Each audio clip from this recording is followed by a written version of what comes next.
Date है आज 20 अगस्त 2021। ये सब टॉपिक कवर करेंगे इस क्लास में। उसके बाद क्वेश्चन करेंगे जो कुछ करंट अफेयर और स्टैटिक पोर्शन पे बेस्ड होंगे। फर्स्ट टॉपिक है ग्रीन बॉन्ड। देखो ग्रीन बॉन्ड बॉन्ड की तरह ही होता है। बॉन्ड सब आप लोग जानते हो क्या होता है। देखो एक कागज पे लिखा है, ये है बॉन्ड। बॉन्ड एक इंस्ट्रूमेंट होता है, डेट इंस्ट्रूमेंट। डेट का मतलब है कर्ज, यानी कि जब कोई कंपनी या गवर्नमेंट बॉन्ड जारी करती है, कर्ज ही तो लेती है। जैसे मान लो ABCD कोई आदमी है, आप या हम कोई बॉन्ड या शेयर खरीदते हैं, तो क्या करते हैं, हम पैसा देते हैं बॉन्ड। ये बॉन्ड हमने खरीद लिया, मान लो 1,000 रुपये का बॉन्ड है, 1,000 रुपये कीमत लिखी है और इस पर लिखा है कि 5% या 10% आपको हर महीने हर साल ब्याज मिलेगा, यानी कि इंटरेस्ट रेट मिलेगा इस पर। 1,000 रुपये का तो 5% मिलेगा, यानी कि 50 रुपये आपको पर मंथ या पर ईयर मिलेंगे, ऐसा लिखा होगा इस पर। तो आपने लिया, यानी कि पैसे दे दिए जिसने जारी किया बॉन्ड, गवर्नमेंट ने या किसी कंपनी ने। तो ये क्या होगा, डेट इंस्ट्रूमेंट है, कर्ज लेती है इसके थ्रू कोई भी कंपनी या बैंक, या फिर आप सोच सकते हो कोई भी गवर्नमेंट डिपार्टमेंट या कुछ भी हो सकता है। तो ग्रीन बॉन्ड क्या है, देखो ग्रीन इसमें जो लगा है ये कोई हरा बॉन्ड नहीं है। इसका मतलब है यहाँ पे ऐसे प्रोजेक्ट के लिए या ऐसी कंपनी के लिए ये बॉन्ड जारी करते हैं जो रिन्यूएबल हो। रिन्यूएबल का मतलब है कि उससे इमिशन नहीं होना चाहिए, कार्बन इमिशन।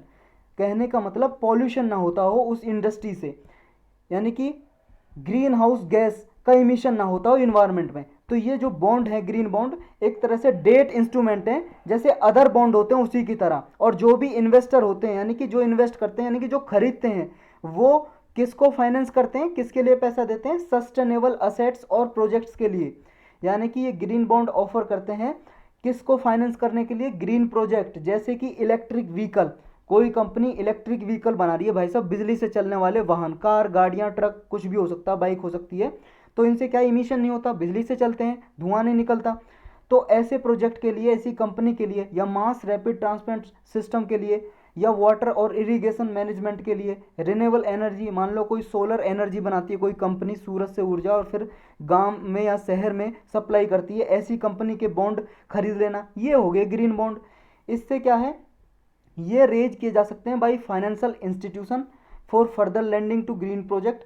कोई भी ऐसा फाइनेंशियल इंस्टीट्यूशन है या कोई कंपनी है पहले से ही बनी हुई है, वो अपना आगे और बढ़ाना चाहती है बिजनेस, वो जारी कर सकती है ग्रीन बॉन्ड। या कोई डेवलपर्स, कोई स्टार्टिंग में कंपनी खोलना चाहता है, ऐसे प्रोजेक्ट जिससे कोई पॉल्यूशन ना हो, ऐसी फैक्ट्री लगाना चाहता है, तो भी ये ग्रीन बॉन्ड जारी किए जा सकते हैं। बेनिफिट क्या होता है इनका, फ़ायदा क्या होता है, सबसे पहले फ़ायदा तो यही होगा, देखो इन्वायरमेंट में इम्पैक्ट, पॉजिटिव इम्पैक्ट होता है। मतलब कि ऐसी कंपनियों को ये पैसा जाता है जिनसे कोई नुकसान नहीं होता, कोई पॉल्यूशन नहीं होता इन्वायरमेंट में।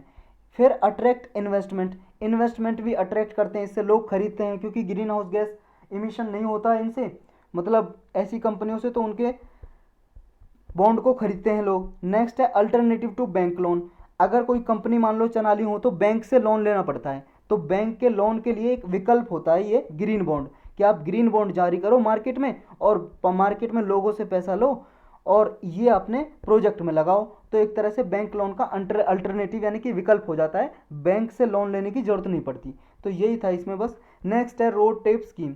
ये क्या है, देखो कोई भी हमारे इंडिया से एक्सपोर्ट करता है, कोई भी ट्रेडर हुआ या कोई भी कंपनी हुई एक्सपोर्ट करती है, तो गवर्नमेंट चाहती है हमारे देश से ज़्यादा एक्सपोर्ट हो। एक्सपोर्ट का मतलब निर्यात बोलते हैं हिंदी में, यानी कि हमारे देश से बाहर देशों में माल बेचना। तो हम ज़्यादा से ज़्यादा माल बेचें। अब ज़्यादा से ज़्यादा बेचेंगे, निर्यात करेंगे, एक्सपोर्ट करेंगे, तो हमारा क्या फ़ायदा ही होगा, यानी कि गवर्नमेंट का क्या फ़ायदा होगा। ये गवर्नमेंट ये स्कीम लेके आती है कंपनीज़ के लिए। ऐसी कंपनियाँ, कोई भी प्रोजेक्ट है, फैक्ट्री है, कुछ भी है, ट्रेडर्स हैं, व्यापारी जो एक्सपोर्ट करते हैं, उनको फ़ायदा देने के लिए, मतलब उन्हें रिबेट देती है। रिबेट का मतलब कुछ छूट देती है, कुछ परसेंट उनका जो टैक्स लगता है ना। जैसे हमारे देश से कोई एक्सपोर्ट करेगा भाई साहब, मान लो कोई पेन एक्सपोर्ट कर रहा है, एक पेन जिससे आप लिखते हो कॉपी में, पेन वो एक्सपोर्ट कर रहा है, तो ऐसी कंपनियों को, मान लो किसी भी कंपनी को फ़ायदा देती है कि ज़्यादा से ज़्यादा एक्सपोर्ट करें। तो गवर्नमेंट का क्या फ़ायदा होता है इसमें, उन्हें टैक्स में छूट दे रही है, क्योंकि गवर्नमेंट अगर टैक्स लगाती तो भाई साहब, तो गवर्नमेंट को तो पैसा मिलता कंपनियों से। तो गवर्नमेंट को फ़ायदा क्या होता है, गवर्नमेंट को फ़ायदा ये होता है, जब ये एक्सपोर्ट करेंगे भाई साहब, हमारे देश में डॉलर आएंगे कि नहीं आएंगे, ये बताओ आप।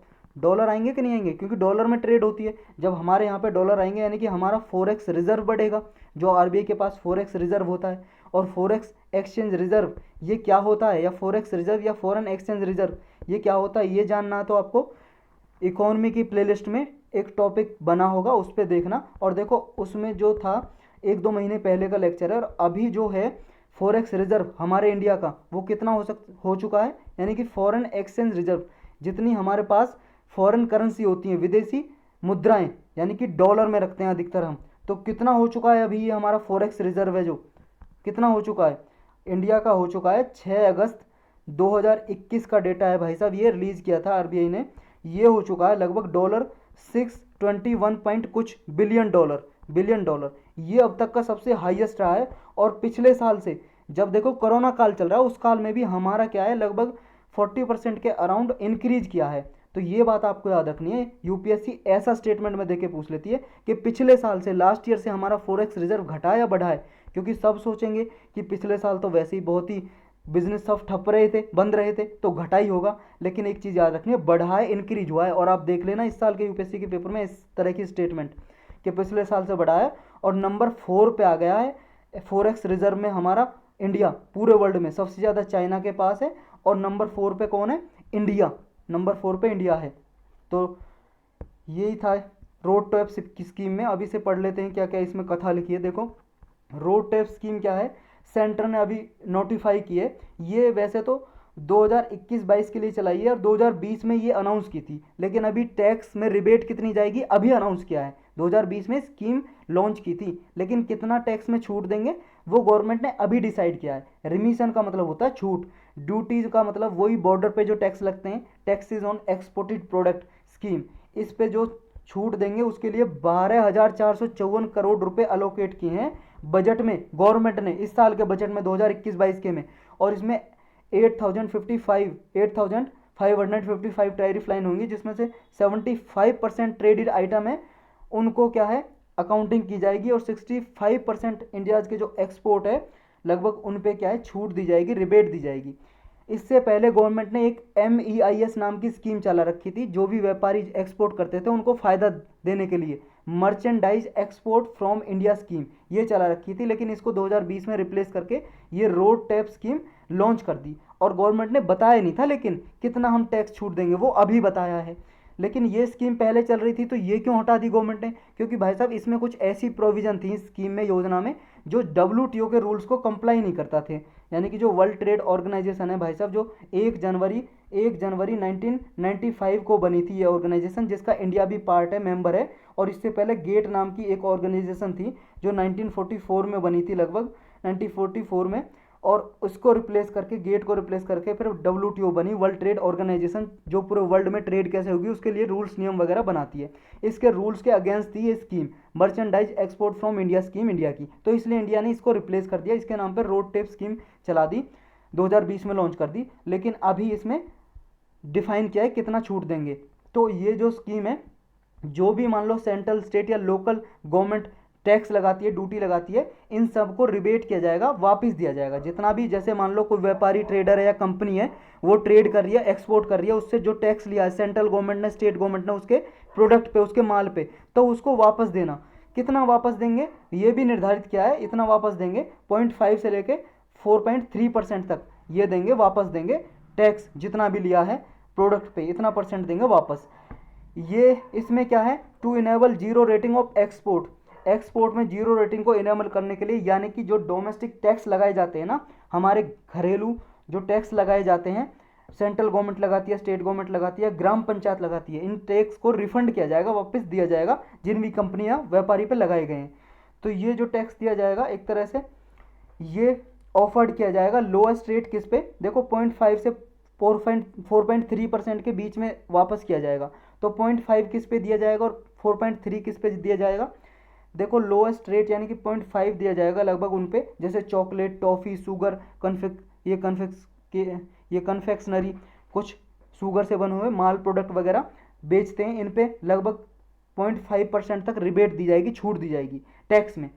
और जो यार्न यानी कि धागे या फाइबर्स, कपड़े वगैरह जिनसे बनते हैं, ये जो एक्सपोर्ट करेंगे उन पे ज़्यादा दिया जाएगा, लगभग 4.3% तक रिबेट दिया जाएगा, छूट दी जाएगी।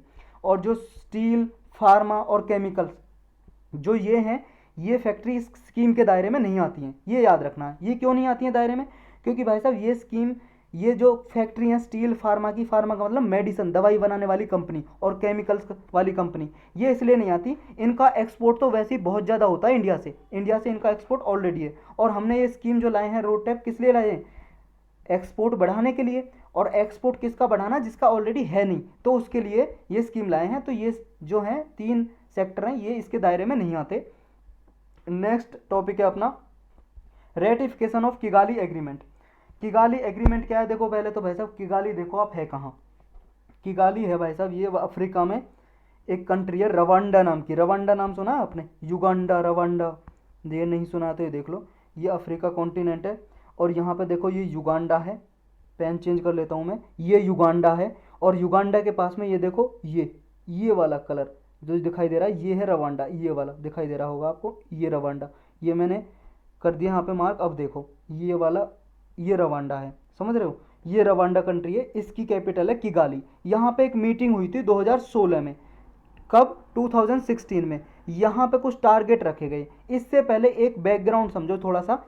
एक मॉन्ट्रियल प्रोटोकॉल हुई थी। मॉन्ट्रियल प्रोटोकॉल मतलब एक एग्रीमेंट हुआ था, ट्रीटी हुई थी, समझौता, संधि हुई थी, एक मीटिंग हुई थी मॉन्ट्रियल नाम की जगह, कनाडा। कनाडा तो पता है यूएस अमेरिका के ऊपर कनाडा एक कंट्री है, समझ रहे हो? कनाडा में एक सिटी है, शहर है मॉन्ट्रियल नाम की, MONTREAL, मॉन्ट्रियल प्रोटोकॉल मतलब एक मीटिंग हुई थी, सबमिट हुई थी, एग्रीमेंट हुआ था। कब हुआ था ये भाई साहब? ये हुआ था 16 सितंबर और 1987 को। ये हुआ था, बहुत ही फेमस है भाई साहब ये, इसलिए मुझे इसकी डेट भी याद है, 16 सितंबर 1987 में। और लागू कब हुई थी? 1 जनवरी।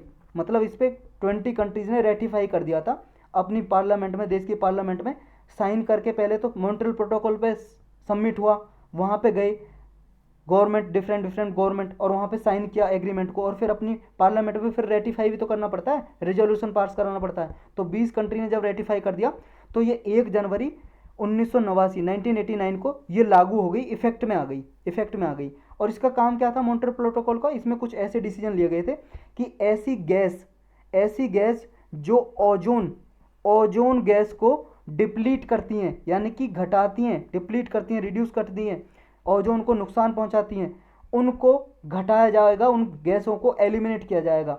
ऐसी गैस को एलिमिनेट किया जाएगा मतलब रिमूव किया जाएगा इन्वायरमेंट में से।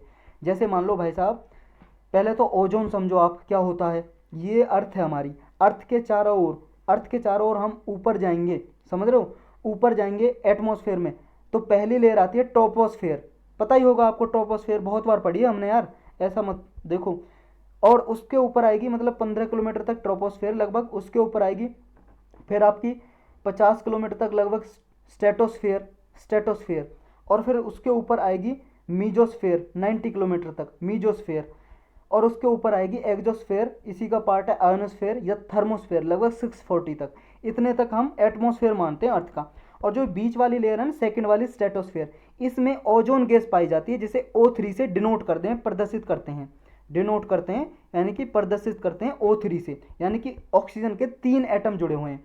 ये क्या काम करती है? जो सन है ना, सूरज, उससे कुछ हार्मफुल रेडिएशन आ रही होती है, हानिकारक कुछ किरणें आ रही होती हैं, यूवी रेडिएशन, अल्ट्रावायलेट रेडिएशन, इनसे हमें बचाती है ओजोन लेयर, इनको रोक लेती है और वापस रिफ्लेक्ट कर देती है ओजोन लेयर। जो यहाँ पे है ओजोन गैस है, यहाँ पे भाई साहब ओजोन गैस भरी हुई है इस पूरे सेकंड लेयर में, समझ रहे हो? अर्थ के चारों ओर ऊपर एटमॉस्फेयर में जब हम जाएंगे तो ये यूवी रेज आ रही होती हैं जो उनको रोक लेती है। अगर ये डायरेक्टली हमारे अर्थ पे आ जाएं तो हमारी स्किन को जला देंगी, कैंसर कर देंगी, आंखों को खराब कर देंगी, समझ रहे हो?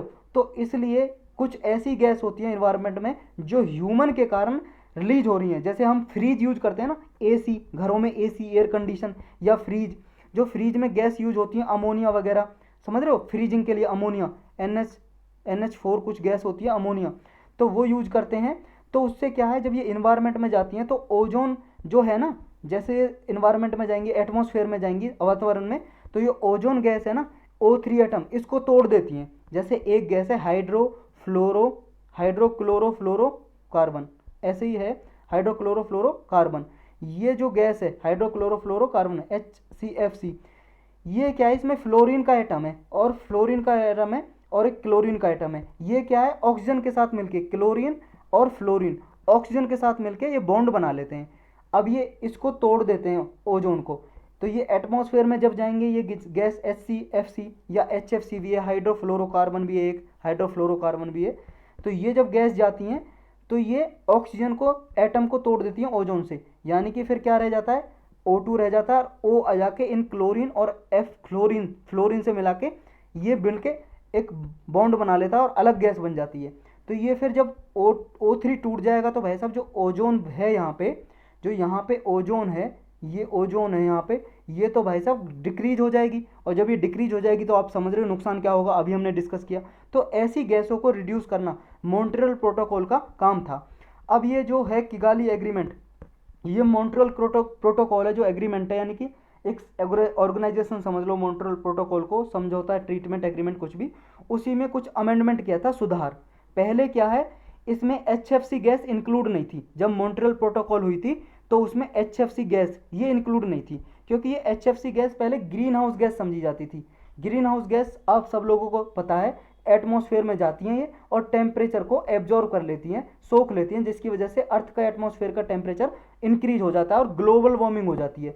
मतलब टेम्परेचर जब ज़्यादा हो जाएगा, ग्लोबल वार्मिंग हो जाएगी, तो ग्लेशियर पिघल जाएंगे, ग्लेशियर पिघलेंगे, बर्फ़ पिघलेगी पहाड़ों से, तो समुद्र में आएगी, समुद्र का लेवल का पानी बढ़ जाएगा, सी लेवल राइज हो जाएगा। और सी लेवल राइज हो जाएगा तो क्या होगा भाई साहब, बहुत सारे आइलैंड नेशन है जो वो डूब जाएंगे, आसपास के नेशन है, क्योंकि लैंड भूमि डूब जाएगी पानी में, तो बहुत ज़्यादा नुकसान होगा। और भी बहुत सारे नुकसान है, हमने तो सिर्फ एक डिस्कस किया।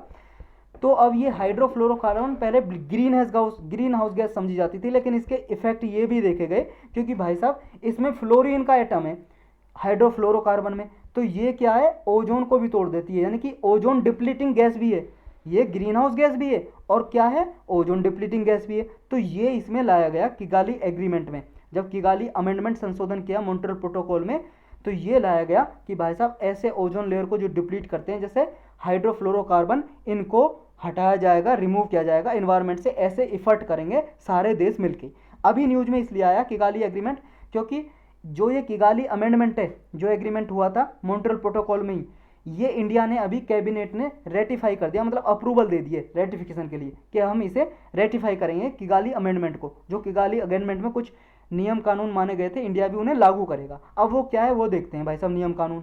इसमें लिखा है कि हमारे जो नेशनल स्ट्रेटजी है हमारे इंडिया की, हाइड्रोफ्लोरोकार्बन को लिए हम एक स्ट्रेटजी बनाएंगे कि कैसे इसको हटाना है इन्वायरमेंट से। 2023 तक इंडस्ट्री के लिए हम बना देंगे और इसमें अमेंडमेंट कर देंगे हम अपने रूल्स में, जो भी एग्जिस्टिंग हमारे लेजिस्लेशन है, लॉ है, ऐसी ओजोन डिप्लीटिंग जो सब्सटेंस है, गैस वगैरह है, उनके रूल्स बनाएंगे।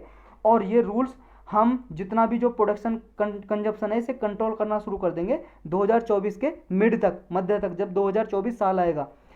तो ये जो सिग्नेटरी पार्टीज हैं, जो भी किगाली अमेंडमेंट के, जिन्होंने भी कंट्रीज ने साइन किया है, वो 3 कैटेगरी में डिवाइड किए हैं किगाली अमेंडमेंट ने। वो 3 कैटेगरी कौन कौन सी है, इसमें फर्स्ट ग्रुप है, एक तो फर्स्ट ग्रुप में वो कंट्री आती हैं जो डेवलप्ड कंट्री हैं, डेवलप्ड इकोनॉमीज हैं और रिच कंट्री हैं, बहुत ही अमीर देश हैं और विकसित देश हैं, जैसे यूएसए, यूके, यूरोपियन यूनियन। इसमें क्या है, ये स्टार्ट करेंगी कि HFC को 2019 से ये हटाना शुरू कर देंगी, इसमें रखा था किगाली अमेंडमेंट में।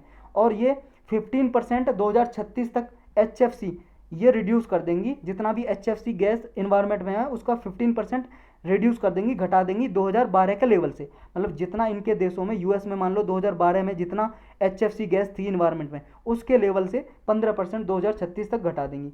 फिर एक सेकेंड ग्रुप में आती हैं वो कंट्री जो इमर्जिंग इकोनॉमीज हैं, जैसे चाइना, ब्राज़ील, अफ्रीकन कंट्रीज हैं कुछ। तो ये स्टार्ट करेंगी फेजिंग डाउन के 2024 तक, 2024 से स्टार्ट कर देंगी ये HFC को अपने देश से रिड्यूस करना, घटाना। और 2045 आते आते 20% तक घटा देंगी 2021 के लेवल तक। मतलब 2021 में जितना HFC है इनके देश में, चाइना, ब्राज़ील में, तो ये 2045 तक आते आते 20% उसके लेवल तक घटा देंगी। नेक्स्ट है थर्ड ग्रुप ऑफ कंट्री आती हैं, उसमें आती हैं डेवलपिंग इकोनॉमीज़ और कुछ हॉटेस्ट क्लाइमेटिक कंट्रीज, जैसे आपकी India, Pakistan, Iran, Saudi Arabia, ये कंट्री ये स्टार्ट करेंगी HFC को फेजिंग डाउन करना, मतलब रिड्यूस करना 2028 से। इनका टारगेट दिया गया है 2028 से स्टार्ट करेंगी और रिड्यूस 15% तक रिड्यूस कर देंगी 2047 तक। और 2024-26 में जितना भी HFC था उस लेवल से ये 2047 तक 15% रिड्यूस कर देंगी। तो किगाली जो एग्रीमेंट है, इंडिया इसे कंप्लीट करेगा 4 स्टेप में, 2032 से 4 स्टेप में करेगा, यानी कि 2024-26 में जितना लेवल है HFC का हमारे इंडिया के ऊपर जितना भी इन्वायरमेंट में एटमॉस्फेयर में HFC गैस है, हाइड्रोफ्लोरोकार्बन, 2024-26 में जितने भी गैस का लेवल रहेगा तो उसका घटाना शुरू कर देंगे 2032 से। 2032 में 10% घटाएंगे, 2037 से 20%, 2042 से 30% और 2047 से 85% तक रिड्यूस कर देगा इंडिया। ये इंडिया ने टारगेट रखे हैं। तो यही था भाई साहब इसके बारे में। नेक्स्ट है Tiwa tribe and Wanchuwa festival. Tiwa एक शेड्यूल ट्राइब है भाई साहब, लोग हैं, एक जाति है, ये जाति असम में है, लगभग असम के बॉर्डर अरुणाचल प्रदेश और असम में। ये अभी न्यूज में इसलिए आई है क्योंकि इसका एक फेस्टिवल, ये वांचुवा फेस्टिवल न्यूज में आया। इनका त्योहार का नाम है वांचुवा फेस्टिवल। ये तब मनाया जाता है जब हार्वेस्टिंग होती है। हार्वेस्टिंग का मतलब है जब फसल पक के तैयार हो जाती है खेतों में, जब उसे काटते हैं, काटने को बोलते हैं हार्वेस्टिंग करना, क्रॉप हार्वेस्टिंग, फसलों को काटना। तो हार्वेस्टिंग टाइम पे ये त्यौहार मनाया जाता है। इसमें गाने गाए जाते हैं, सॉन्ग, डांस किया जाता है और एक बंच ऑफ रिचुअल इसमें प्रैक्टिस किया जाता है। मतलब रिचुअल का मतलब है रीति रिवाज कुछ निभाए जाते हैं। वहाँ के जो नेटिव अटायर है, मूल निवासी जो लोग रहते हैं, उनके अटायर का मतलब है रीति रिवाज वाले कपड़े पहने जाते हैं इनमें, जो तीवा ट्राइब के लोग हैं। तो ये हार्वेस्टिंग के टाइम पे नेचर के लिए ये मनाते हैं त्यौहार को। और इसमें क्या है, पिग्स की स्कल लेते हैं, पिग का मतलब सुअर की खोपड़ी लेते हैं, इसमें मरे हुए सुअर की खोपड़ी और उसकी हड्डी, और उसको डेटी की तरह मानते हैं, मतलब देवता की तरह मानते हैं हड्डी को और खोपड़ी को, और उसे बहुत सारे सालों तक प्रिजर्व करके रखते हैं, उसे संरक्षित करके रखते हैं मैनी जनरेशन तक।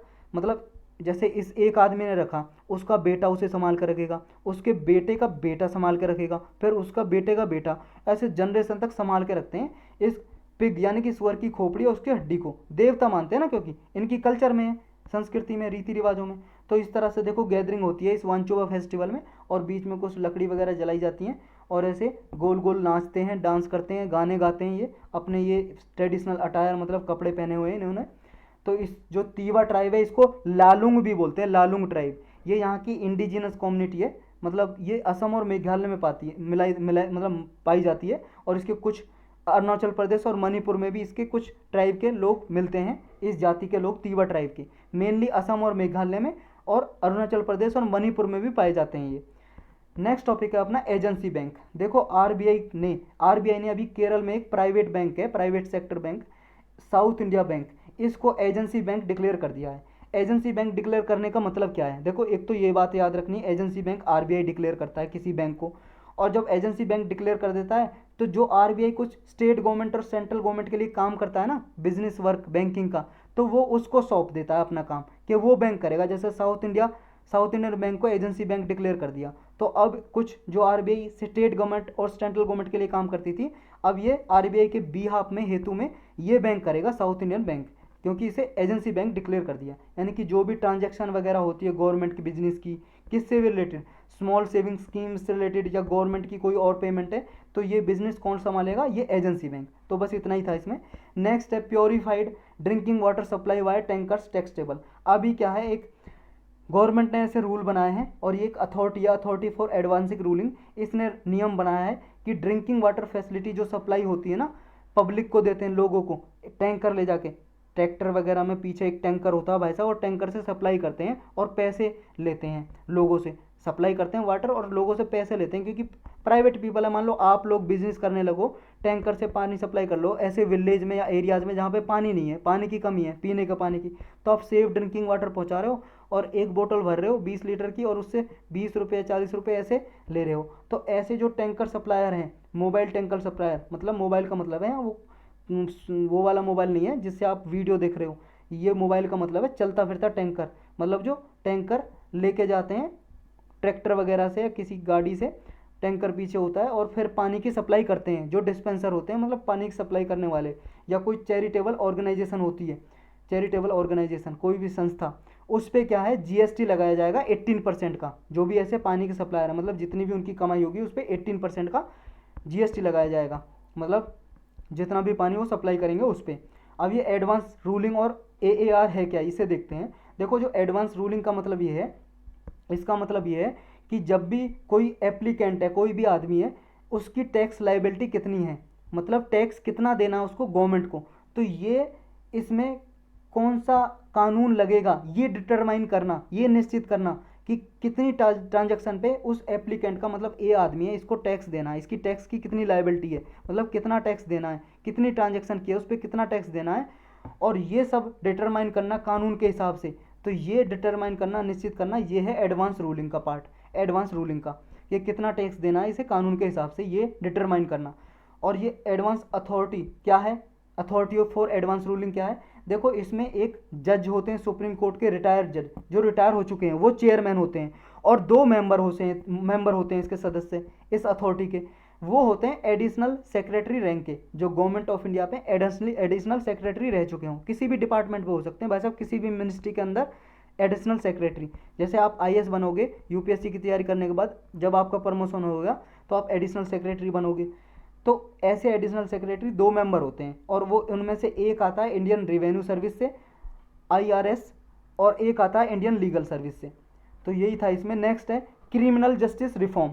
देखो क्रिमिनल आप जानते हो कि जो अपराधी होते हैं, तो उनके अपराधी को जल्दी से कोई सज़ा दी जाए या जस्टिस दी जाए, जो भी विक्टिम है, जो भी उन्होंने अपराध किया जिस आदमी के विरुद्ध या किसी भी औरत के विरुद्ध, तो उनको भी जस्टिस दिया जाए, न्याय दिया जाए, तो इसमें सुधार लाना, ये सब क्रिमिनल जस्टिस रिफॉर्म। तो अभी न्यूज़ में इसलिए आया, जो हमारी नेशनल ह्यूमन राइट कमीशन है हमारा, उसके कुछ ग्रुप ऑफ एक्सपर्ट ने अभी ये सीरियस कंसर्न जताई है, एक परेशानी जताई है कि भाई साहब जो क्रिमिनल जस्टिस रिफॉर्म सिस्टम है बहुत ही लो है हमारा, स्लो चल रहा है, बहुत ही स्पीडी जस्टिस नहीं है, जल्दी से लोगों को न्याय नहीं मिलता है, तो इसको स्पीड किया जाए, जल्दी से इसको जल्दी से लोगों को न्याय दिलाया जाए। करंट कंसर्न और चैलेंज क्या है, अभी जो प्रेजेंटली जो हमारी प्रॉब्लम और चुनौतियाँ क्या क्या हैं क्रिमिनल जस्टिस सिस्टम में। देखो एक तो सबसे पहला यही, डिस्पोजल ऑफ केसेस डिले होता है इनमें, जो केसेस का जल्दी से जल्दी डिस्पोजल यानी कि निपटारा हो जाए कोर्ट में, बहुत ही ज़्यादा डिले रहता है, बहुत ही ज़्यादा निलंब हो जाता है, मतलब एक तरह से देर हो जाती है बहुत ही ज़्यादा, 4-4, 5-5, 10-10, 20-20 साल तक केस चलता है। कभी कभी तो ऐसा होता है जिसने केस किया है कोर्ट में वो मर जाता आदमी, और केस तब तक भी सॉर्ट नहीं होता, मतलब सॉल्व नहीं होता। तो अंडर ट्रायल के केस, कन्विक्ट्स जो भी हैं, इनके केस चलते रहते हैं। सुप्रीम कोर्ट की डायरेक्शन के बावजूद भी, डेस्पाइट का मतलब है बावजूद, के बावजूद, despite the supreme court direction के बावजूद भी सुप्रीम कोर्ट ने प्रकाश सिंह गाइडलाइंस 2006 में दी थी कि कुछ रिफॉर्म करने चाहिए, पुलिस रिफॉर्म के गाइडलाइंस के बाद भी ये कोई चेंज देखने को नहीं मिला है। नेक्स्ट है कि court order convicted a person also taking years to implement. Court ने किसी भी आदमी को कन्विक्ट ठहरा दिया, दोषी ठहरा दिया, फिर भी बहुत साल लग जाते हैं उसको लागू करने में, उसको सही से सजा देने में, या उसको न्याय देने में, जिसको भी ठहराया है, बरी कर दिया या कुछ भी कर दिया है, सजा दे दिया। या कुछ सजेस्टेड रिफॉर्म दिए हैं, क्या क्या रिफॉर्म सुधार होने चाहिए। देखो एक तो स्पेशल लॉज और फास्ट ट्रैक कोर्ट होने चाहिए, ऐसे कोर्ट बनाओ कि जल्दी से निपटारा हो सके उसमें। कुछ सर्टेन ऑफेंसेस को रिप्लेस करो। देखो जो हमारा इंडियन पीनल कोड है 1860 का, इसमें कुछ ऐसे अपराध हैं उनको आप रिप्लेस करो, रिड्यूस करो, क्योंकि बहुत सारे पुलिस स्टेशन में बहुत सारे केस बहुत ज़्यादा पाइलिंग अप हो गए हैं, बहुत ज़्यादा केस इकट्ठे हो गए हैं, और जितने भी डॉक्यूमेंट हैं ऐसे इन्वेस्टिगेशन के या किसी ट्रायल के, कोर्ट में केस चल रहा है या किसी पे पुलिस जांच कर रही है, ऐसे सबको डॉक्यूमेंटेशन को डिजिटाइज करो, इंटरनेट पे डालो, सबके लिए उपलब्ध हो, देख सके कोई भी। नेक्स्ट है कि जो भी न्यू ऑफेंसेस हैं उनको डिफाइन करो, नए अपराध आते हैं उनको क्रिमिनल में कौन से आएंगे नहीं आएंगे, इन सबको आप करो। और जो भी मान लो बहुत सारे पुराने ऐसे ऑफेंसेस हैं, मतलब ऐसे लॉ चल रहे हैं, उन लॉ को क्या है हटाओ, रिमूव करो उनको। ऑफेंसेस की क्लासिफिकेशन करो, को कौन से क्लासिफिकेशन, मतलब कौन से ऑफेंस अपराध किस कैटेगरी में आएंगे, सबका अलग अलग कैटेगरी में क्लासिफिकेशन करो। नेक्स्ट सुधार क्या होना चाहिए कि जज की जो डिस्क्रिशन है इसको क्या है ना डिसाइड करो, कि जज के पास जो अपनी मर्जी से डिसाइड करता है, लूप होल रहते हैं किसी किसी लॉ में, कानून में, तो जज वहाँ पे अपना डिस्क्रिशन अपनी इच्छा से डिसीजन देता है, तो इसको डिसाइड करो भाई साहब, ऐसा नहीं होना चाहिए। क्योंकि कई केस में ऐसा देखने को मिला है कि जो भी मान लो सजा वगैरह देते हैं डिफरेंट क्राइम में, मतलब एक ही क्राइम किया है किसी आदमी ने, 2 आदमी है ए और बी, एक ही क्राइम किया है, इसने भी मर्डर किया है, इसने भी मर्डर किया है, लेकिन उसमें क्या है कभी कभी जज के डिस्क्रिशन में एक को कम सजा दी है, एक को ज़्यादा सजा दे दी है, समझ गए, ऐसा देखने को मिलता है डिफरेंट। तो ये नहीं होना चाहिए, सबके लिए सेम होना चाहिए प्रिंसिपल। अब हमारे इंडिया में क्रिमिनल लॉ, ऐसे अपराध कानून के लिए, मतलब अपराध को हैंडल करने के लिए ऐसे कानून कौन कौन से हैं। देखो हमारे इंडिया में कानून है भाई साहब, एक तो इंडियन पीनल कोड आईपीसी के नाम से जिसे जानते हैं 1860 का, एक है protection of civil rights act 1955 का, डोरी प्रोविजन एक्ट दहेज प्रथा को खत्म करने वाला एक्ट है 1961 का, dual cast dual tribe prevention of atrocities act 1989 का, ये कुछ एक्ट हैं हमारे यहाँ पे क्रिमिनल जस्टिस सिस्टम के लिए। इनके थ्रू मान लो कोई इन एस्टेब्लिश लॉज का, कानून का उल्लंघन करता है, वायलेट करता है, तो उन पर पेनल्टी इम्पोज कर सकते हैं, सजा दे सकते हैं या कुछ फाइन लगा सकते हैं। जो भी क्रिमिनल लॉ, क्रिमिनल प्रोसीजर हैं, वो क्या है हमारे 7th शेड्यूल में आते हैं कॉन्स्टिट्यूशन के। सबको पता है हमारे भारत में कॉन्स्टिट्यूशन है जो, उसमें 12 शेड्यूल हैं, उसमें जो 7th शेड्यूल है 7वां, उसमें 3 लिस्ट आती हैं, स्टेट लिस्ट, सेंट्रल लिस्ट और कंकरेंट। मतलब जो स्टेट लिस्ट में सब्जेक्ट आते हैं, नॉर्मल सिचुएशन में स्टेट लिस्ट उन पे कानून बना सकती है, जो सेंटर में लिस्ट में आते हैं उन पे सेंट्रल गवर्नमेंट, और जो कंकरेंट में आते हैं उन पे सेंट्रल और स्टेट गवर्नमेंट दोनों लॉ बना सकती है। लेकिन अगर सेंट्रल गवर्नमेंट का लॉ बना हुआ है तो सेंट्रल गवर्नमेंट का लॉ ही प्रीवेल करेगा, यानी कि माना जाएगा, PREVAIL, प्रीवेल करेगा यानी कि माना जाएगा सेंट्रल गवर्नमेंट का लॉ। तो ये जो क्रिमिनल जस्टिस या क्रिमिनल लॉ है, प्रोसीजर है, ये सारे 7th शेड्यूल की कंकरेंट लिस्ट में आते हैं, यानी कि स्टेट और सेंट्रल गवर्नमेंट दोनों लॉ बना सकती हैं। जो सबसे पहला इन क्रिमिनल लॉज का आर्किटेक्ट माना जाता है, मतलब सबसे पहले एक क्रिमिनल लॉ, अपराध के लिए कानून लाए थे, उसका चीफ आर्किटेक्ट मतलब बनाने वाला सबसे पहले कानून माना जाता है, जब ब्रिटिश राज था हमारे इंडिया में, तो इसने बनाया था सबसे पहले थॉमस मैकाले ने। पूरा नाम है इसका थॉमस बेबिंगटन मैकाले। ये लॉर्ड तो भाई साहब इनको सम्मान देने के लिए लगाया जाता है, ये लॉर्ड इनके नाम में नहीं है, सबके नाम में। जैसे आपने पढ़े होंगे वाइसराय, गवर्नर जनरल, सबके आगे लॉर्ड लगा दिया। लॉर्ड का मतलब वैसे गॉड के लिए भी यूज होते हैं, तो इनको देखो भगवान की तरह माना जाता है, इन कुत्तों को जिन्होंने हम पे राज किया था। अब ये नीड फॉर रिफॉर्म्स, यानी कि सुधार की ज़रूरत क्यों है? सुधार की ज़रूरत इसलिए है भाई साहब, देखो कॉलोनियल इरा लॉज, जब हमारा देश आज़ाद नहीं था, ये ब्रिटिश राज था, तब के कानून बने हुए हैं, ये कानून अब तक चल रहे हैं, तो इनमें रिफॉर्म करो भाई साहब। इन इफेक्टिवनेस, इनकी कोई भी इफेक्टिवनेस नहीं है कानून की, क्योंकि बहुत सारे अपराध ऐसे हैं जो डिस्क्रिशनरी पावर देते हैं जजेज को, तो ये इनइफेक्टिवनेस रहती है जस्टिस प्रोवाइड करने में, न्याय देने में। नेक्स्ट है पेंडेंसी ऑफ केसेस, बहुत सारे लॉ आप सबको बताएं, 4 लाख के लगभग केसेस जो लोअर कोर्ट हैं उनमें पड़े हुए हैं पेंडिंग। नेक्स्ट है ह्यूज अंडर ट्रायल, मतलब कोर्ट में चलते रहते हैं बहुत समय तक, केस अंडर ट्रायल रहती है, मतलब अंडर ट्रायल कोर्ट में केस चलना। नेक्स्ट है committee for reform in criminal law, criminal law में ये कमेटी कौन कौन सी बनाई गई है, रिफॉर्म सजेस्ट किए जिन्होंने, देखो मिनिस्ट्री ऑफ होम अफेयर्स, गृह मंत्रालय ने अभी कुछ कमेटी बनाई है क्रिमिनल लॉ में चेंज करने के लिए, ये कमेटी है। एक रणवीर सिंह कमेटी, जिसके अध्यक्ष हैं रणवीर सिंह, उन्हीं के नाम पे रणवीर सिंह कमेटी है, कुछ मेंबर है इसमें। ये कमेटी अभी ऑनलाइन ओपिनियन गैदर कर रही है, मतलब कुछ एक्सपर्ट की राय ले रही है कि क्या क्या रिफॉर्म होने चाहिए, फिर गवर्नमेंट को ये सजेशन देगी आने वाले समय में आगे। कुछ प्रीवियस कमेटी हैं, पहले कमेटी बनाई गई है गवर्नमेंट ने, वो कौन कौन सी कमेटी हैं? एक है माधव मेनन कमेटी, 2007 में बनी थी, इसने कुछ रिकमेंडेशन सिफारिश की थी कि criminal justice system of India में क्या क्या सुधार आने चाहिए। एक फेमस कमेटी है 2003 की, माली मात कमेटी, इसने रिपोर्ट दी थी criminal justice system of India से रिलेटेड कि क्या क्या सुधार होने चाहिए। इसने कुछ ऐसा भी सजेशन दिया था कि अगर जो कोई झूठे केस, फॉल्स केस रजिस्टर किए जाते हैं तो उनको लिए कड़ी से कड़ी सजा होनी चाहिए, ऐसे कुछ सुधार इसने रिकमेंड किए थे, सिफारिश दी थी। तो एक कमेटी के नाम आपको याद रखने किससे रिलेटेड है, क्योंकि मेंस के क्वेश्चन में अगर आप कोट कर दोगे, ये कमेटी लिख दोगे, माधव मेनन कमेटी, मालीमात कमेटी और रणवीर सिंह कमेटी, जो ऊपर हमने पढ़ी थी, मिनिस्ट्री ऑफ होम अफेयर्स ने ये बनाई है, तो आप भाई साहब अच्छे नंबर ले आओगे।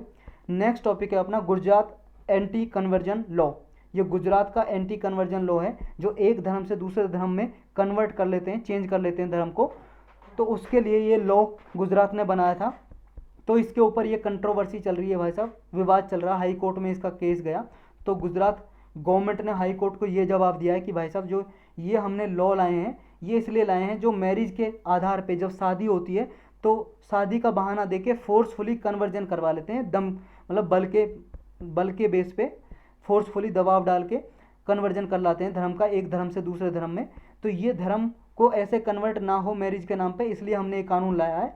लेकिन इशू क्या है, देखो इशू इसलिए कुछ पिटिशनर ने 2 पिटीशन डाली हैं हाई कोर्ट में 2 पिटीशन डाली हैं और गुजरात के इस लॉ को चैलेंज किया है। ये कहा है कि भाई साहब इस लॉ में क्या है, ये डील करता है फोर्सफुल रिलीजियस कन्वर्जन से मैरिज के थ्रू। लेकिन ये क्या है, कोर्ट ने ड्यूरिंग हियरिंग, मतलब पिटीशन की जब हियरिंग कर रहा था कोर्ट, तो कोर्ट ने ऑब्जर्व किया, ये देखा कि भाई साहब जो आपने लॉ अमेंड किए हैं एक तरह से क्या है, जो इंटरफेथ कपल होते हैं, मतलब मान लो कोई मुस्लिम, हिंदू, सिख, कोई मान लो शादी करना चाहते हैं, कोई भी कपल है, मान लो सिख या मुस्लिम का, हिंदू मुस्लिम या हिंदू सिख किसी भी धर्म का, मान लो लड़की है हिंदू धर्म की और लड़का है सिख धर्म का, ये शादी करना चाहते हैं, या फिर क्रिश्चियन का या मुस्लिम का, मान लो आप कोई भी लड़का या लड़की मान लो हिंदू धर्म की, तो आपस में शादी करना चाहते हैं ये, तो ये भाई साहब इंटरफेथ जो कपल हैं इनको एक तरह से उनके लिए तलवार का काम कर रही है ये। जो लोग आपस में भाई साहब देखो, प्रेम जो है किसी भी धर्म में हो सकता है, तो प्रेम जो ये लोग करते हैं और वो शादी करना चाहते हैं उनको रोकता है एक तरह से, ये स्टेट उन पर दबाव बनाता है, ये रोकता है उनकी मैरिज को। तो ये एक्ट आखिर है क्या? देखो, Gujarat freedom of religion amendment act 2021 इसका नाम है एक्ट का। इसमें पनिशमेंट का प्रोविजन है, 3 से 10 साल की जेल हो सकती है जिसने भी मैरिज फोर्सफुली या फ्रूडुलेंट रिलीजियस कन्वर्जन कराई है। मतलब कोई मान लो धोखाधड़ी के आधार पे या फोर्सफुली मैरिज का नाम लेके कन्वर्जन कराया है एक धर्म से दूसरे धर्म में किसी को भी, लड़का लड़की को, तो उस पर ये केस हो सकता है, 3 से 10 साल की सज़ा हो सकती है, जेल हो सकती है उसको। पहले गुजरात का एक लॉ था 2003 का, Gujarat freedom of religion act 2003, इसमें ही अमेंडमेंट किया था 2021 में। और ये कि जो भी मान लो वूमन है जो उन्हें लुभाया जाता है मैरिज के आधार पर और उनका रिलीजियस कन्वर्जन किया जाता है, तो इसको रोकने के लिए ये लाया गया था ये कानून। तो इशू क्या है नए लॉ में? इशू ये है भाई साहब कि ये नया लॉ क्या है, आर्टिकल 25 हमारा मौलिक अधिकार देता है कि हम किसी भी धर्म में, मतलब किसी भी धर्म को प्रोपोगेट कर सकते हैं और किसी को भी प्रोफेस कर सकते हैं, प्रैक्टिस मतलब किसी भी धर्म को मान सकते हैं, हमारी आज़ादी है, ये हमारा फंडामेंटल राइट है। और इसका उल्लंघन होगा हम सुप्रीम कोर्ट में डायरेक्टली केस दर्ज कर सकते हैं उस आदमी के खिलाफ। तो इस आर्टिकल 25 का उल्लंघन है, ये लॉ वॉयलेट करता है जो गुजरात ने बनाया है। और जो ये लॉ है ये एक रास्ता देता है डिस्टेंस फैमिली मेम्बर को, मतलब कोई दूर का रिश्तेदार है ना, वो भी अगर कंप्लेंट कर देगा पुलिस में तो फिर उनकी शादी नहीं हो सकती। ये ऐसा प्रोविज़न देता है धर्म में, मतलब इस लॉ में, समझ रहे हो।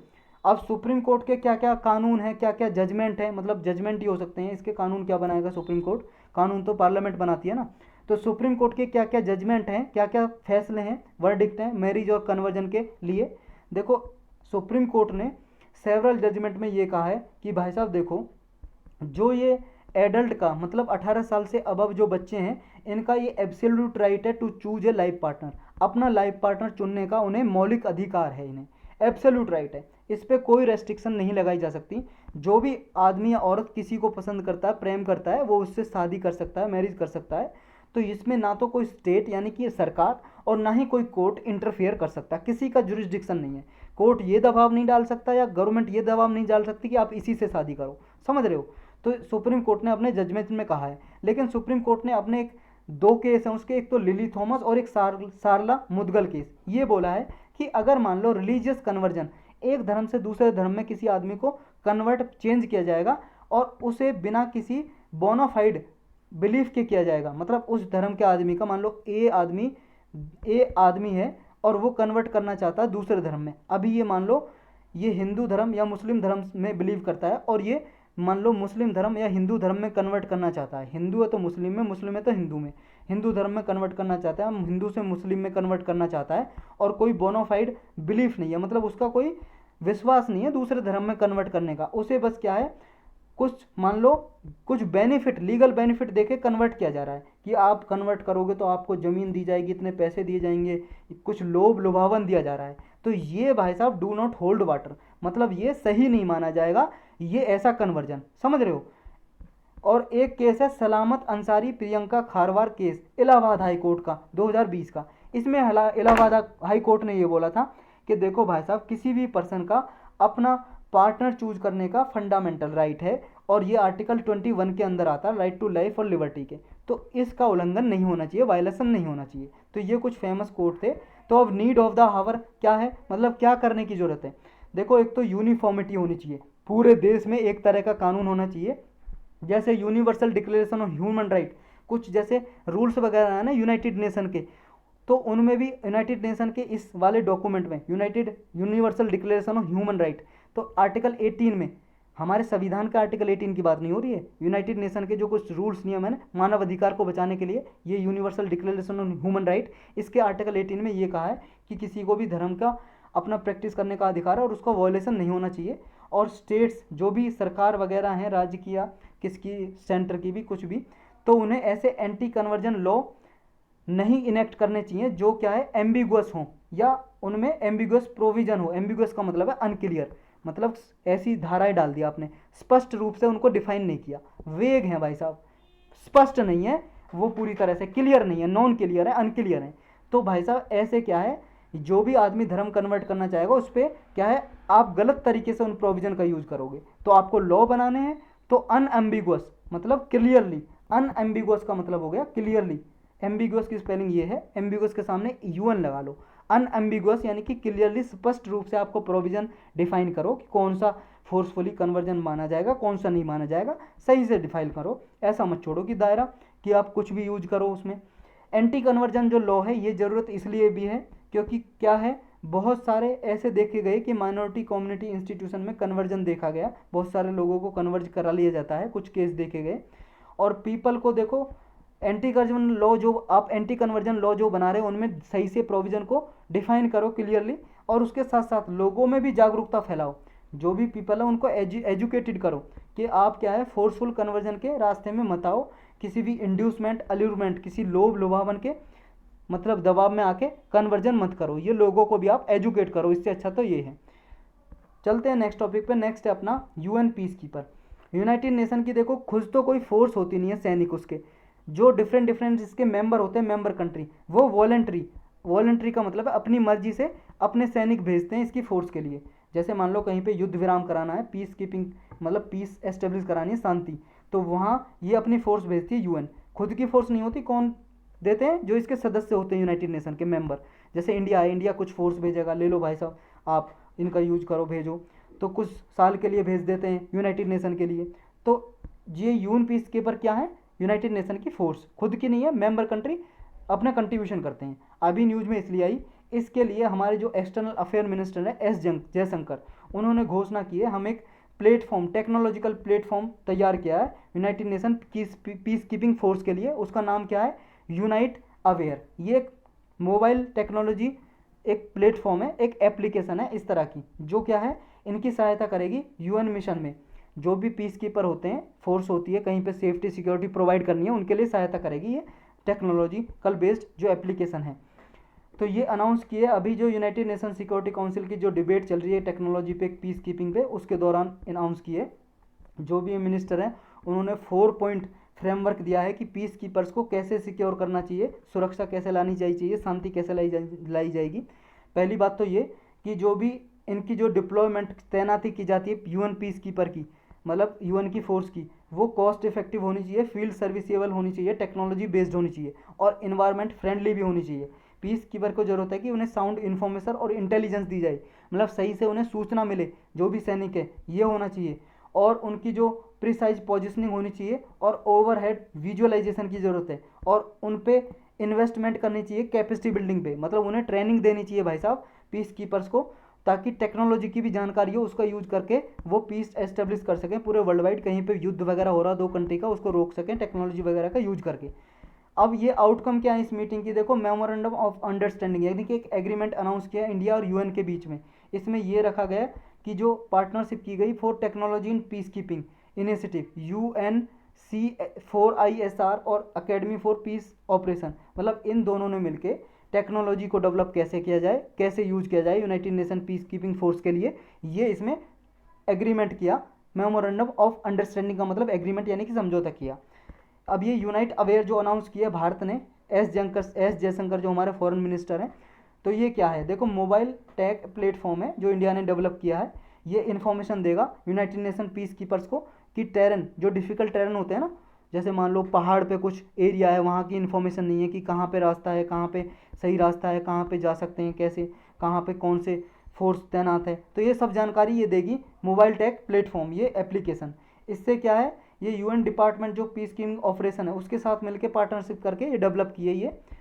और जो डिपार्टमेंट ऑफ ऑपरेशन सपोर्ट है, यूनाइटेड नेशन सिक्योरिटी काउंसिल है ना, उसके अंदर डिपार्टमेंट है, उसके अंदर इन्होंने डेवलप की है ये एप्लीकेशन, मतलब इंडिया ने मिलकर इन दोनों डिपार्टमेंट के साथ मिलकर। यूनाइटेड नेशन भाई साहब आप सबको पता है 6 अंग है इसके, ऑर्गन बोलते हैं इंग्लिश में 6 अंग, जिनमें यूनाइटेड नेशन सिक्योरिटी काउंसिल है और उसके अंदर ये डिपार्टमेंट है। इन डिपार्टमेंट ने इंडिया के साथ मिलकर की है और इंडिया ने स्पेंड किए हैं कुछ खर्चा इस प्रोजेक्ट के लिए $1.64 मिलियन। अब यूएन पीस कीपिंग ऑपरेशन कैसे फंड होते हैं, मतलब इनको पैसा कहाँ से आता है इन फोर्स के लिए, इनकी सैलरी वगैरह देने के लिए, ये जो भी क्या है मेंबर स्टेट होते हैं यूनाइटेड नेशन के, वो कलेक्टिवली उनकी रिस्पॉन्सिबिलिटी होती है, वो जितना देना चाहें वो फाइनेंस करते हैं, पैसा देना चाहें। कोई भी एवरी मेंबर स्टेट है उसकी लीगली ऑब्लिगेशन है, मतलब लीगली ऑब्लिगेटेड है कि वो रेस्पेक्टिव अपना शेयर पीस कीपिंग फोर्स के लिए देगा, यानी कि मतलब ये लीगली ऑब्लिगेटेड है, मतलब उनका उत्तरदायित्व है, रिस्पॉन्सिबिलिटी है एक तरह से कि वो force peace keeping force provide करेंगे, अपने देश के सैनिक भेजेंगे, लेकिन मैंडेटरी नहीं है। एक बात याद करनी है कि मैंडेटरी नहीं है, यानी कि बाध्यकारी नहीं है, कंपलसरी नहीं है, समझ रहे हो। कोई भी कंट्री फोर्स देगी देगी, ये कंपलसरी नहीं है, बस लीगली ऑब्लिगेटेड है। दोनों वर्ड में भाई साहब फर्क है। लीगली ऑब्लिगेटेड का मतलब एक तरह से रेस्पॉन्सिबिलिटी है, भाई साहब आप यूएन के मेंबर हो, आपको देना चाहिए, लेकिन दोगे नहीं दोगे ये आपकी मर्जी है, वो मैंडेटरी नहीं है, कंपलसरी नहीं है, समझ गए। तो ये जो है आर्टिकल 17 है यूनाइटेड नेशन चार्टर का, मतलब यूनाइटेड नेशन की जो रूल बुक है उसका आर्टिकल 17 बोलता है ये लीगली ऑब्लिगेटेड है। 5 प्रोवाइडर बेस्ट जो यूनाइटेड नेशन में पीस कीपिंग फोर्स देते हैं, 2020-21 के लिए फोर्स दी, सबसे बड़े 5 देश कौन कौन से हैं, वो है यूनाइटेड स्टेट्स जिसकी फोर्स दी है, जिसने 27.89% मतलब पेमेंट भी दी है। चाइना है दूसरे नंबर पे, जापान तीसरे पे, जर्मनी चौथे पे और पाँचवें पे यूनाइटेड किंगडम। ये पीस कीपिंग क्या है ऑलरेडी हम डिस्कस कर ही चुके हैं भाई साहब। ये डिपार्टमेंट ऑफ पीस ऑपरेशन और डिपार्टमेंट ऑफ ऑपरेशन सपोर्ट, दो डिपार्टमेंट यूनाइटेड नेशन के अंदर आते हैं, उसका ही जॉइंट एफर्ट है United nation peace keeping. Every जो नेशन होता है, मतलब जो security council, United nation security council, ये इस पीस कीपिंग फोर्स को, यानी कि जो सोल्जर है इन सैनिकों को काम सौंपती है यूनाइटेड नेशन सिक्योरिटी काउंसिल।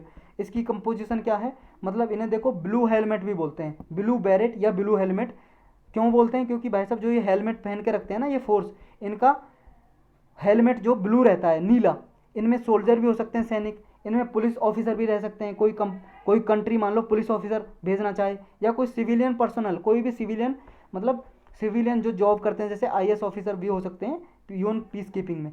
तो देखो ऐसा इनका हेलमेट रहता है ब्लू, इसलिए इन्हें ब्लू हेलमेट फोर्स भी बोलते हैं या ब्लू बैरेट। अब जो पीस कीपिंग फोर्स है ये देखो वॉलेंट्री बेसिस पे कंट्री मेंबर कंट्री कंट्रीब्यूशन करती है, मैंडेटरी नहीं होता, बाध्यकारी नहीं होता, अपनी मर्जी से जितना देना चाहे दे सकते हैं। सिविलियन स्टाफ भी भेज सकते हैं, कोई भी, जैसे आईएएस ऑफिसर हो गए या कुछ ऐसा पीस कीपिंग ऑपरेशन के लिए सिविल सर्वेंट वगैरह भेज सकते हैं, डिप्लॉय कर सकते हैं यूएन सेक्रेटेरिएट में। जो यूएन पीस कीपिंग फोर्स होती है 3 बेसिक प्रिंसिपल पे, सिद्धांत पे ये निर्भर करती है, गाइड किया जाता है, मतलब इसको पहला सिद्धांत है इसका कंसेंट ऑफ पार्टीज, जो भी पार्टी है मेंबर कंट्री है उसकी कंसेंट लेगी, सहमति लेगी जब भी कहीं पे तैनात की जाएगी।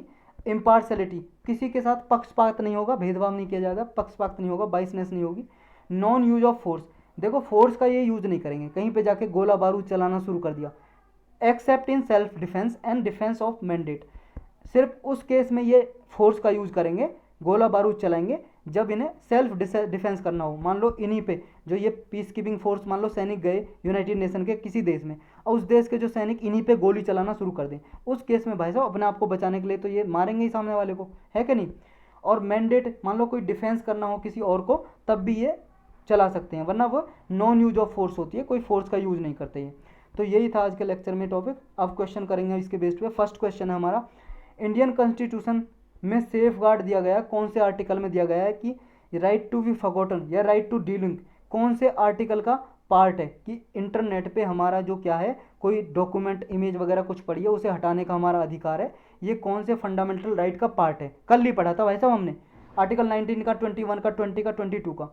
इसका आंसर है सी, आर्टिकल 21 का, क्योंकि राइट टू प्राइवेसी का पार्ट है ये, और राइट टू प्राइवेसी किसका पार्ट है, आर्टिकल 21 का, तो सी आंसर हो जाएगा इसमें। नेक्स्ट आपको बताना किगाली अमेंडमेंट किससे रिलेटेड है, संबंध रखता है, ये डिजास्टर रिस्क रिडक्शन से या हाइड्रोफ्लोरोकार्बन जो गैस है उसको फेजिंग आउट करने से, मतलब एलिमिनेट करने से, हटाने से, रिमूव करने से, 2050 तक नेट जीरो इमिशन का टारगेट अचीव करने से, या नन ऑफ द अबव, कोई सा भी नहीं है। इसका सही आंसर बिल्कुल सही सोचा आपने, बी आंसर है, क्योंकि हाइड्रोफ्लोरोकार्बन जो ओजोन डिप्लीटिंग गैस है इसको रिमूव करने से, यानी कि ओजोन गैस को मेंटेन करने से। आपको बताना है मैच ऑफ द फॉलोइंग, कौन सा करेक्टली मैच है इनमें से, सही मैच कौन सा है। मतलब ये ग्लेशियर दिए हुए हैं और ये रिवर कौन से ग्लेशियर से निकलती हैं ये दिया हुआ है, आपको बताना कौन सा करेक्टली मैच दिया हुआ है। यमुना बंदरपूछ ग्लेशियर से निकलती है क्या, बारह सिंगरी ग्लेशियर से चेनाब निकलती है क्या, मिलम मंदाकिनी से, सियाचिन ग्लेशियर से नुब्रा, जम्मू ग्लेशियर से मानस। आपको बताना करेक्ट कौन सा है, 124, 134, 25 या 34। देखो भाई साहब, ये मंदाकिनी जो है उत्तराखंड में है और मिलाम ग्लेशियर से नहीं निकलती। इस मंदाकिनी को गंगोरी रिवर के नाम से भी जानते हैं, तो ये गलत हो जाएगा। जो मानस रिवर है देखो, ये है अरुणाचल प्रदेश से निकलती है, असम में जाके बहती है और ये ब्रह्मपुत्रा में मिल जाती है। लेकिन जो जैमू ग्लेशियर है वो है सिक्किम में, तो दूर दूर तक का रिलेशन नहीं है दोनों के बीच में, ये भी गलत है। तो जहाँ पे 5 और 3 है उनको हटा दो, ये हट गए, ये हट गए, ये हट गया, बचा हमारा 1 to 4 करेक्ट है बिल्कुल। नेक्स्ट चलते हैं हम। आपको बताना है कि इनमें से करेक्ट स्टेटमेंट कौन सी है।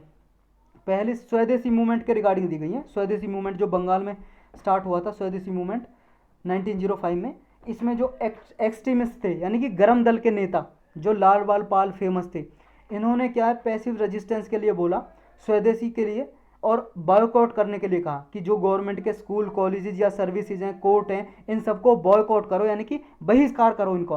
गवर्नमेंट स्कूल्स कॉलेज में जाना छोड़ दो, जितनी भी गवर्नमेंट की सर्विस है उनको लेना छोड़ दो, ये मतलब होता है बॉयकॉट का, यानी कि बहिष्कार करना, मतलब लेने से इनकार। और ये सेकंड स्टेटमेंट कह रही है goal of independence was to be achieved through self sacrifice, कि जो आज़ादी का जो हमारा लक्ष्य है, जब तक हम अपना आत्म बलिदान नहीं देंगे तब तक अचीव नहीं किया जा सकता है, यानी कि आत्म बलिदान देना हमें अगर आज़ादी लेनी है। तो ये क्या सही है क्या? 1 2 दोनों सही दोनों गलत, दोनों के दोनों स्टेटमेंट सही है, सी करेक्ट आंसर हो जाएगा हमारा।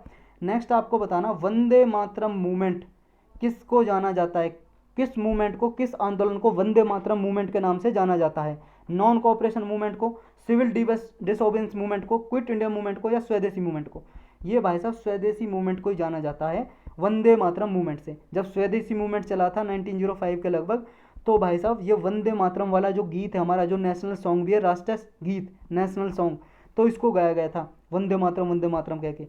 और किसने लिखा था ये? बंकिम चंद्र चटर्जी ने लिखा था, अपने एक नॉवल में, एक नॉवल लिखा था, बुक लिखा था, उसमें लिखा था ये, आनंद मठ नाम के नॉवल में। तो यही था भाई साहब, आज के लेक्चर में ख़त्म हो गया शायद, हाँ ख़त्म हो गया।